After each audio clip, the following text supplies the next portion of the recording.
मित्रांनो, महाराष्ट्रभर ज्या दोन बैलांची चर्चा आत्ता आहे त्यातील एक बैल राजा आणि दुसरा आराम मैदानात करणारा सम्राट.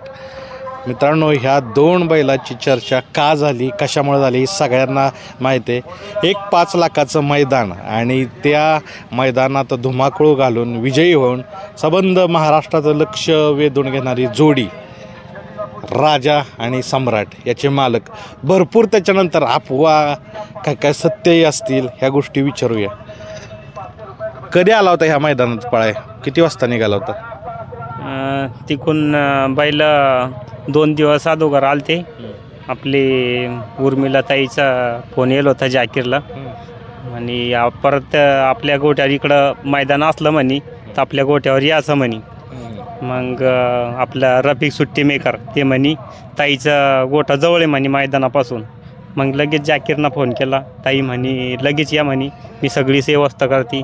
आणि ताईनं चांगल्या पद्धतीनं सोय पण ठेवली सगळ्याची, माणसाची बैलाची. एक नंबर ताईचा स्वभाव आहे, भारी माणसं आहे. इथं आत्ता अजून एक 5 लाखाचं मैदान घेतो त्यातील एक मुलाखत आहे. पण मला सांगा, एवढा मोठा विजय पहिल्या मैदानात मिळवला त्याच्यानंतर काय बदल झाला आज काय सांगाल? काय काय बदल झाला आयुष्यात? आता बराच चर्चेत आलो, नाव पण चांगलं झालं. लय जणांचे फोन येते ते चांगलेच, म्हणजे असं मनात बी नव्हतं एवढं नाव होईन बा. आम्हाला होती अपेक्षा गाडी 1 नंबरात पळावं बा, पण एवढी चर्चा एकदम एवढी होईन एवढी नव्हती. पण राजानं आमच्या लय मोठं नाव करून दिलं. बरोबर. हा, बैलगाड्यात मी सांगितलं एक सत्य आहे, ज्याचा बैल पळतो त्याची चर्चा होणारच. आणि बैलगाडीची त्रास आहे, निस्वार्थी प्रेम करणार, ज्याचा बैल पळतो त्याला प्रेम करणारच. बरं, किती कॉल आले त्या दिवशी? तुम्ही संध्याकाळी संध्याकाळी गडबडीत असाल बक्षिसाचा वगैरे, बक्षीस घेतल्यानंतर किती कॉल आले टोटल एका दिवसात? इथून जेव्हा बैल गाडीत भरले सारखे फोन चालू होते. 11-12 वाजा लोक फोन सारखे चालूच. दुसऱ्या दिवशी बी 2-3 दिवस सारखे फोन चालू होते. फोनवर 1 मिनटंसुद्धा टाईम नव्हता बोलायला, सारखे फोनच चालू होते. राजा कितीला द्यायचा आहे, कसं करायचं आहे, पैऱ्यासाठी द्या, करार करा, काहीतरी असेच फोन येत होते आम्हाला. ह्या मैदानाला द्या पळाला, फक्त हेच चर्चा चालू होती. ती चर्चा अजूनपर्यंत चालू आहे, आत्तापर्यंत चालू आहे. मी म्हणेपर्यंत चालू आहे, चालूच आहे सारखीच. तर मित्रांनो, ती चर्चा चालू आहे. त्या चर्चेतनंच एक प्रश्न उभा राहिला आणि अनेक सोशल मीडिया प्लॅटफॉर्ममधून राजाची किंमत ही एवढ्याला मागितला तेवढ्याला मागितला, नक्की कितीपर्यंत मागणी आली ती सांगा तुमच्या तोंडून. कारण सोशल मीडियात अफवा खूप आता तयार होतात. कितीला मागितला दोन्ही जोडी असेल, राजा असेल, कशा? दोन्ही जोडी 1,02 लाख रुपयाला मागितली. सुट्टा राजा मागितला 61 लाखाला, 45 लाखाला, 55 लाखाला अशा मागण्या झाल्या राजाच्या. बाकी हे सगळी फेक न्यूज चालू आहे, बाकी जे चालू आहे. बघा मित्रांनो, ह्यांनी प्रांजळपणे सांगितलं फक्त कॉलवर किंमत आली का कोण भेटाय तुम्हाला आलं होतं की अशा पद्धतीनं घेऊ? बरेच जण येत होते भेटायला, येतो बा तिथं समोर बोलू. आम्ही म्हणलं नाही, अजून काही नाही आहे तसं डोक्यात द्यायचं.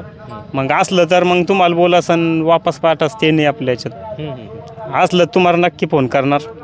हां बरं. पण आता विषय काय आहे, आता ही सांगा का विकायचं नाही? ही म्हणजे एवढी मोठी रक्कम आहे, बैलगाड्यातली विक्रमी किंमत येते. तीही मी म्हणेन फक्त म्हणजे जवळजवळ आपण पहिल्यांदा 25 सेकंद म्हणजे 75 सेकंदात तुम्हाला एवढी रक्कम येते 3 वेळा पाळल्यानंतर. आता नाव लई मोठं केलं राजानं आणि असं मनाला वाटत नाही बाबा पैसे एवढे लावते लोक, हे पैसे काहीच वाटत नाही का किती पैसे उरले काय उरले. आता वासरूच तसा पळतो आणि मनातच तसा बसला तो. घरातल्या बी ते बी बरेच जण म्हणते एवढे पैसे ते देऊन टाका, आपली परिस्थिती चांगली होऊन जाईल. पण आमचं नाही इच्छा द्यायची. कशी परिस्थिती आहे एकदा सांगा ना, की जमीन किती आहे? तुम्ही बंधू आहात, सांगा, तुम्ही सांगा किती जमीन आहे? जमीन पहिली घरची जमीन आम्हाला चौघा भावाला 3 एकर जमीन होती. पण आम्ही शाकीरनाम्या ह्या बैलगाड्या क्षेत्रात 3-3.25 एकर जमीन घेतली बैलावर 3 एकर जमीन घेतली म्हणजे मग चांगलं आहे. पण काय असतं शेतात, काय असतं, काय म्हणजे पिकतं का आपली, कशा पद्धतीत जमीन कशी आहे? जमीन चांगली आहे, मक्का ते निघते आपले सोयाबीन, बरेच असं बागत रान नाही, कोल्डोची असं काही इतकं नाही. जमीन बरी आहे, चांगली जमीन आहे, पण बागत नाही, पाणी कमी आमच्या बागात. बरं, आता 3 एकर जमीन बैलाच्या जेव्हा विकत घेतली, मग पाठीमागं सांगितलेलं आहे की जलवा असेल, अजून कुठली बैल विकलेत तर तुम्ही ती सांगा. बरेच बैल ऐकले. याच्या अगोदर बंदीच्या काळात बी 1 नंबरातलीच बैल पळत होते. पहिल्यापासून आपल्याला बैलगाडीच नांद आहे आणि याच्यातलं नॉलेज पण नाही आहे.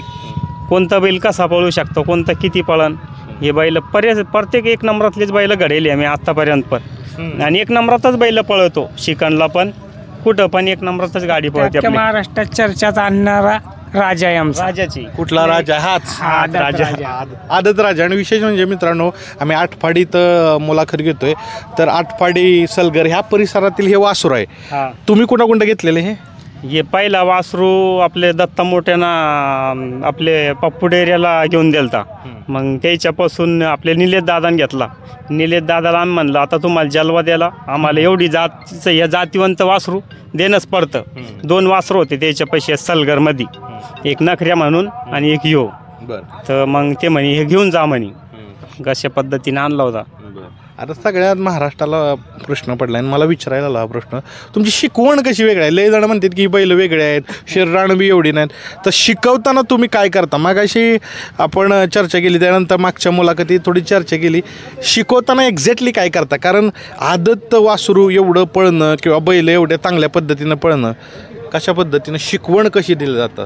आम्ही पहिल्याच सुरुवातीला आपल्या गावठी घोडा आहे त्याच्याबरोबर हळूहळू त्याला थोडी रेषाल देतो. लई असं लई ताप देत नाही त्याला. त्याच्या पद्धतीने नुसतं सरळ पळणं शिकितो त्याला. मग त्याला इस्पीट वाढती. घोडा पण लई शान आहे. असा जसं कोण पळण ना तसाच पळण. म्हणजे घोडा गुरु आहे. काय घोड्याचं नाव काय? राजा. पण तुम्ही चालवाय शिकवता पहिल्यांदा का डायरेक्ट पळवाय? कशा पद्धतीने? पहिले चाले ते चाले ते शेतीच्या बैलामध्ये, शेताच्या बैलामध्ये चालत? चाकुरीला असं चालू. घोड्यावर नाही चालत? नाही. तसं घोडा बी चालतो पण जास्त करून घोडा रेषाला सांगतो. अजून एक आवर्जून हा मुद्दा सांगा, शरीर. कारण मी बघितलं शरीर वेगळे आहेत, जेमतेम शरीर आहेत, का अशी मोठी शरीर नाहीत. तर तुम्ही म्हणता आम्ही तुमच्या भाषेत खिलाई चांगली असते, खाणं चांगलं असतं. काय खिलाई असते? आता बरीच राहते आमच्याकडं. सांगा क्लिअर सांगा. दूध ते बरंच आम्ही चांगल्या पद्धतीने केलंय करतो. दूध, त्याच्यानंतर अजून दूध आहे आपला मक्काच बालडा, गव्हाचा बालडा, उडीद डाळ, शेंगदाणे, बदाम, खवा पण देतो त्याला. पण खावा देता. पण मी बघितलं असं शरीर एवढी तयार करत नाही, आवर्जून खाणं कमी असतं का? म्हणजे एक टाइम घालतं? टायमिंग असं लय बी शरीरात आफाट होऊन काही उपयोग राहत नाही. लय बी शरीर फोपसं काही कामाचं नाही. मापातच राहायला पाहिजे बैल. बरोबर. बरं. आता ह्यांच्याच एक जवळच्या आणि इथले बैलगाडी मालक आहेत. पहिल्यांदा तुमचं नाव सांगा. माझं नाव अक्षय भोसले जंक्शन. तुम्ही एक बैल घेतलाय ना यांच्याकडून? हो, सुलताना त्यांचाच बैल आहे, त्यांनी दिला आपल्याला. पण काय कळतं तुम्हाला की आपण इकडची बैल आणि तिकडची छत्रपती संभाजीनगरची बैल ह्यात काय फरक जाणवतोय तुम्हाला प्रामुख्यानं? काय नाही, तिकडची बैल शंकरपाटात पळून त्यांचं जे रुटीन आहे, ते रुटीन आपल्या बैलांपासून वेगळं आहे जरा थोडं. म्हणजे पळण्याची क्षमता बैलांची जास्त आहे, त्या स्पीड जास्त आहे. पण तसं बघा, आता थोडं बारकाईनं प्रश्न, तसं शंकरपटात एकच फेरा पळवला जातो, तर इकडं 3 फेऱ्यात कशी एवढी चांगली पळतात? म्हणजे स्पेशली वासरं आता भरपूर आलेत. आता कसं आहे माहिती आहे का, तिथं त्यांचं व्यायामाचं रुटीन बी तसं असतं. कारण तिथं शंकरपटात पळताना ते कधी 2 वेळा पळतात, कधी 3 वेळा पळतात. असं काय नाही की एकदाच ते पळतात म्हणून. म्हणजे तिथं त्यांचं आपल्यासारखंच आहे. एखादा फेरा कमी जास्त होऊ शकतो आपल्यापेक्षा. बरं, आता पुन्हा यांच्याकडे जातो.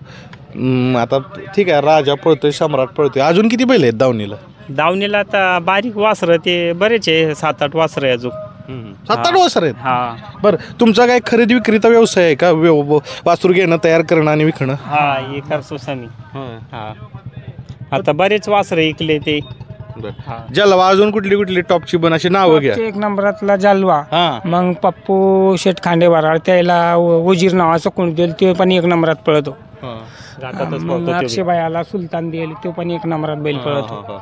आणि त्याच्या अगोदर आहे ना बंदीमध्ये राजापेक्षा बी बैल त्यांचाच आहे. कुठला हरण्या? डोरलीचा हरण्या. बर, बघा मित्रांनो, अजून एक माहिती, द्वारलीचा हरणं तुमच्याकडेच आहे? पहिला पहिला मित्र परत दिला बैल ते.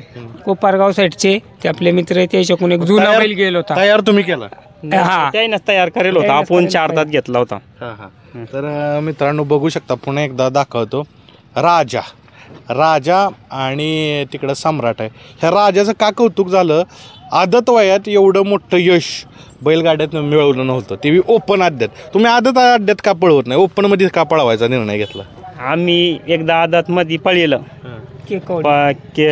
केकवडीला, तर तिथून बराच अंतर होता गटाला, त्याला शेमीला, फायनलला पण हातात होते बैल.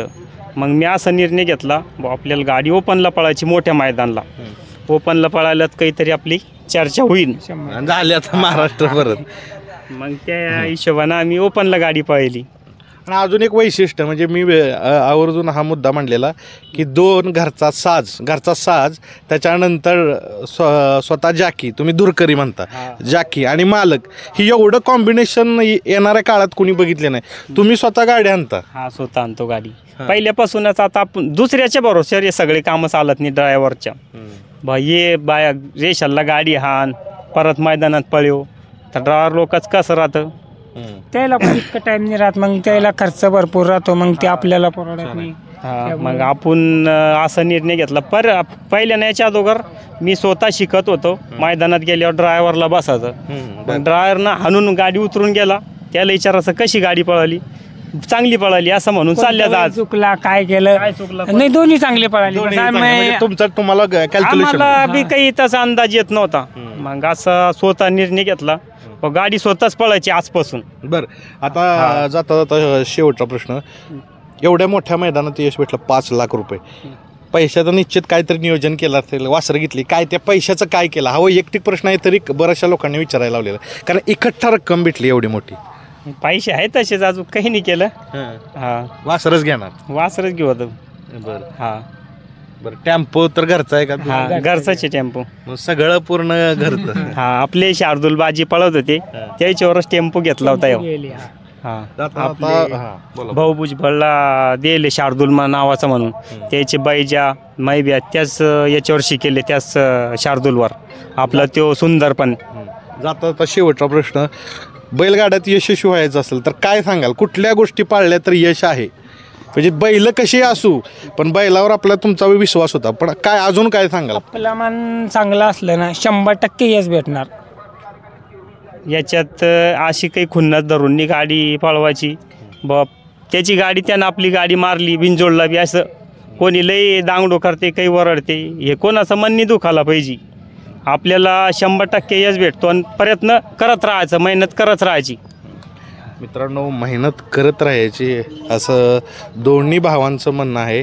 पण मित्रांनो, त्यांनी मेहनत केली आणि एकाच मैदानात पूर्ण महाराष्ट्रभर नव्हे जगभर नाव झालं त्या राजाचं आणि तिकडं बसलेल्या सम्राटचं.